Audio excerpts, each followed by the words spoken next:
पूर्व केंद्रीय मंत्री वीरेंद्र सिंह बड़ी सियासी दुविधा में फंस गए हैं।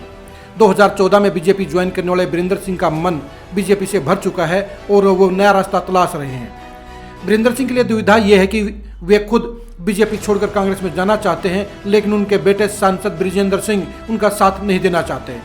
बृजेंद्र सिंह अभी कुछ इंतजार करना चाहते हैं और 2024 में ही कोई फैसला लेना चाहते हैं। वीरेंद्र सिंह मार्च में एक बड़ी रैली करने का ऐलान कर चुके हैं और इसके लिए पूरे प्रदेश में अपने समर्थकों की बैठकें भी ले चुके हैं। वीरेंद्र सिंह बीजेपी में अपने आप को असहाय महसूस कर रहे हैं, अनदेखा महसूस कर रहे हैं और वीरेंद्र सिंह 2024 के लिए नई पारी खेलना चाहते हैं। वीरेंद्र सिंह इसीलिए अपने समर्थकों के बीच में जाकर निर्णायक फैसला लेने की बात कर रहे हैं। वीरेंद्र सिंह की इसी मजबूरी कहिए, इसी कसमकस कहिए, वो एक नए उलझन में फंस गए हैं, क्योंकि जहां समर्थक उनके ऊपर फैसला लेने का दबाव बना रहे हैं, वहीं घर के अंदर उनके बेटे बृजेंद्र सिंह उनसे सहमत नहीं हैं। बृजेंद्र सिंह बीजेपी में अभी रहना चाहते हैं, काम करना चाहते हैं और मौका पड़ने पर ही चुनाव से पहले बड़ा निर्णायक फैसला लेना चाहते हैं। वीरेंद्र सिंह पिछले दिनों बीजेपी के प्रति जहां नेगेटिव बोले हैं, वहीं कांग्रेस और राहुल गांधी के प्रति पॉजिटिव रहे हैं। वीरेंद्र सिंह को लगता है कि जो पावर और जो चौधर कांग्रेस में उनके पास थी, वो बीजेपी में उन्हें नहीं मिली है। इसलिए वीरेंद्र सिंह का बीजेपी से मोह भंग हो चुका है और वे नया रास्ता तलाश रहे हैं। वीरेंद्र सिंह की इसी मजबूरी का फायदा उठाकर जहां विरोधी उनके ऊपर निशाना साध रहे हैं, वहीं वीरेंद्र सिंह की पॉलिटिक्स भी कसमकस के घेरे में आ फंसी है। वीरेंद्र सिंह क्या करें? वीरेंद्र सिंह सोचते थे कि बीजेपी उन्हें सीम बनाने का काम करेगी, वो नहीं हुआ।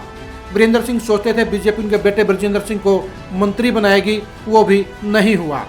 वीरेंद्र सिंह को सिर्फ दो फायदे हुए। पहला, बीजेपी में आकर उनकी पत्नी विधायक बन गई। दूसरा, उनके आईएएस बेटे बृजेंद्र सिंह सांसद बन गए। वैसे बीजेपी ने वीरेंद्र सिंह को काफ़ी कुछ दिया। वीरेंद्र सिंह को मोदी सरकार में मंत्री बनाया गया, बड़ा हैवीवेट विभाग दिया गया, लेकिन वीरेंद्र सिंह परफॉर्मेंस की कसौटी पर खरा नहीं उतरे, इसलिए उनको ड्रॉप आउट कर दिया गया। उसके बाद से ही वीरेंद्र सिंह को बीजेपी में घुटन महसूस हो रही है। वीरेंद्र सिंह यह सोचते थे कि बीजेपी उन्हें राष्ट्रीय स्तर का नेता बनाकर जाट पॉलिटिक्स का सबसे बड़ा चेहरा बनाएगी, लेकिन बीजेपी ने ऐसे नहीं किया। इसकी बजाय संजीव बालियान को बीजेपी ने जाट नेता के तौर पर फ्रंट फुट पर रखा। वीरेंद्र सिंह यह सहन नहीं कर पा रहे हैं कि बीजेपी उनको वो स्टेटस नहीं दे रही है जिनका वो अपने आप को हकदार मानते हैं। बीजेपी के इसी रणनीति के चलते वीरेंद्र सिंह खुद को ठगा हुआ महसूस कर रहे हैं और वो बीजेपी छोड़ने के लिए तैयार बैठे हैं। वीरेंद्र सिंह के लिए एक मुश्किल और है।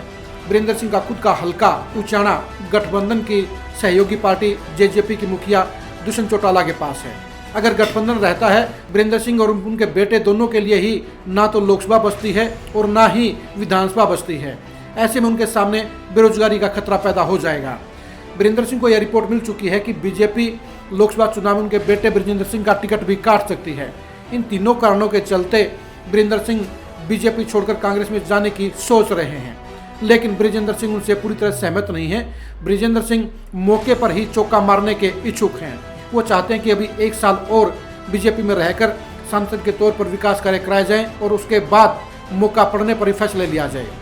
बृजेंद्र सिंह चाहते हैं कि पहले बीजेपी और जेजेपी के बीच गठबंधन का फैसला हो, उसके बाद ही वे फैसला लें, क्योंकि बृजेंद्र सिंह को लगता है कि अगर बीजेपी और जेजेपी का गठबंधन टूटा तो उन कंडीशन में उनके परिवार की पॉलिटिक्स सेफ रहती है, उनकी मां को उचाना से टिकट मिलती है और वह भी दोबारा से हिसार से टिकट की दावेदारी जता देंगे। लेकिन वीरेंद्र सिंह जल्दबाजी में हैं। वीरेंद्र सिंह चाहते हैं कि मार्च की रैली में वे मंच से बड़ा ऐलान कर दें, लेकिन बृजेंद्र सिंह उनसे अभी सहमत नहीं है। अभी देखने की बात यही है कि बृजेंद्र सिंह अपने पिता के साथ जाएंगे या उनको बीजेपी रहने के लिए मनाएंगे या बाप बेटे एक फैसला लेंगे। बृजेंद्र सिंह और वीरेंद्र सिंह इस पॉलिटिक्स को लेकर आप लगातार खरी खरी न्यूज़ के साथ जुड़े रहिए। नमस्कार।